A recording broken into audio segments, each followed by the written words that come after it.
As pequenas atitudes que podem fazer diferença no seu dia a dia. Na Som Maior Premium. Qualidade de vida. Alô, Lúcio Pachter, bom dia. Bom dia, Jafar. Vamos conversar sobre o retornar, sobre as questões em torno de voltar para, de voltar a. É algo que se ouve muito no consultório, viu?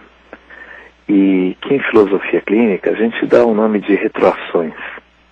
São constituídos por vários movimentos. Vamos ver alguns deles hoje. Essa questão de retornar, de voltar para, implica, em primeiro, numa consideração. Algumas pessoas, pela maneira como elas estão constituídas, elas não retornam. Elas não têm como voltar a certas coisas, a certas questões.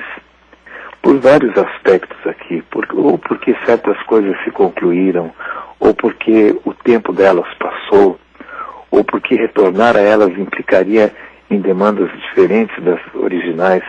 Olha, um exemplo que me ocorre é o de Sartre. Quando ele abandona a obra, ele estava escrevendo uma obra constituída em 4 volumes, chamada Os Caminhos da Liberdade. Depois do 3º volume, ele não consegue retornar aos escritos dele e terminar o que ele havia começado.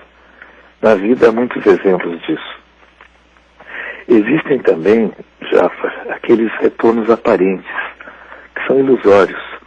Uma pessoa está vivendo, por exemplo, a vida dela, as coisas vão muito bem, ela está bem na família, no trabalho, nos serviços que ela presta ao mundo e tudo mais, e subitamente há uma forte desaceleração da parte dela. E ela pode ter a impressão de estar recuando ao invés de estar desacelerando.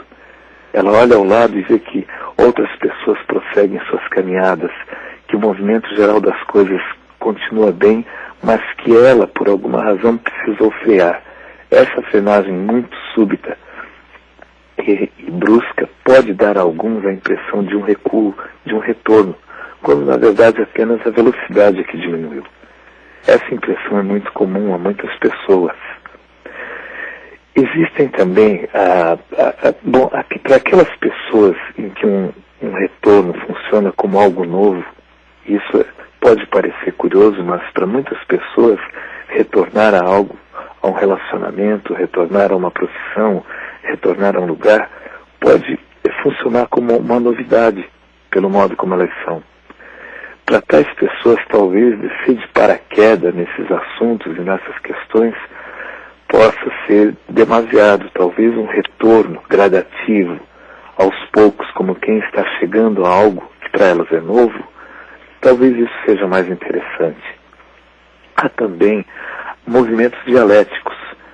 Sabe, algumas pessoas precisam retornar as coisas para poderem seguir adiante. É como se na primeira vez elas não tivessem vivido o que cabia a elas viver.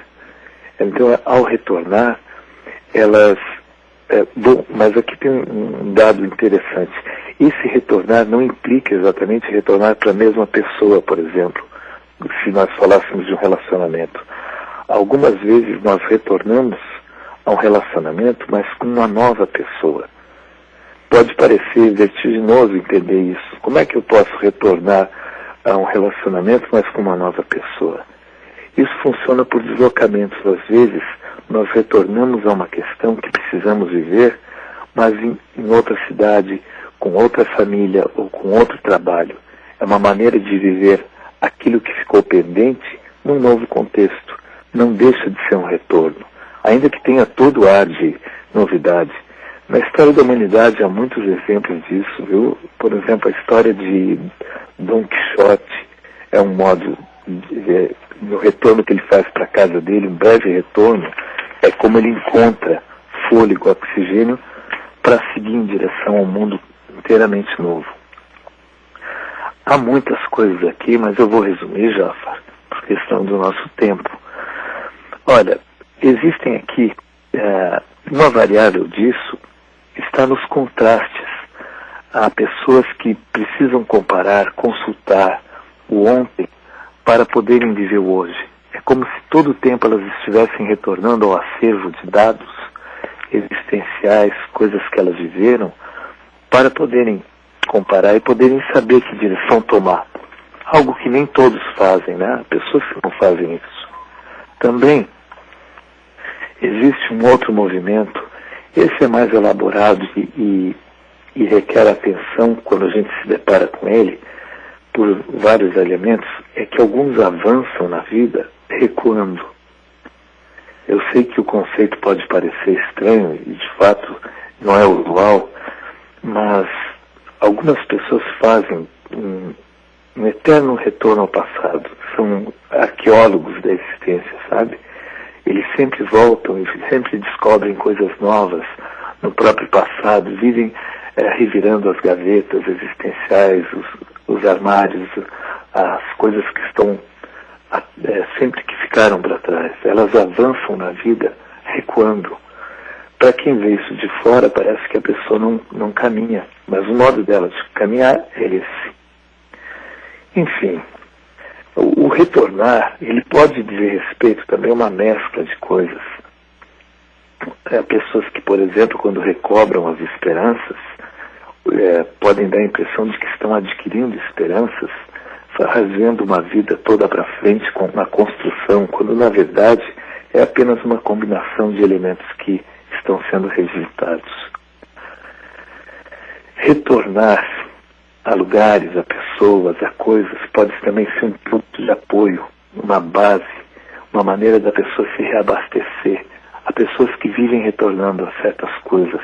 Eu me lembro, por exemplo, de Platão, a história dele, né, quando ele vai para Sicília e volta para casa. Ele fez isso mais de uma vez em outros lugares também. Quando Sócrates morre, ele vai pelo mundo e retorna, mas sempre retorna a Atenas, onde ele acaba ficando até o final dos dias dele. Esse é um assunto extenso. Hoje a gente viu uma parte dele sobre as retroações, as voltas, os caminhos existenciais que as pessoas muitas vezes percorrem para dentro delas mesmas. Um abraço, Jaffa, e até a próxima quinta-feira. Qualidade de vida.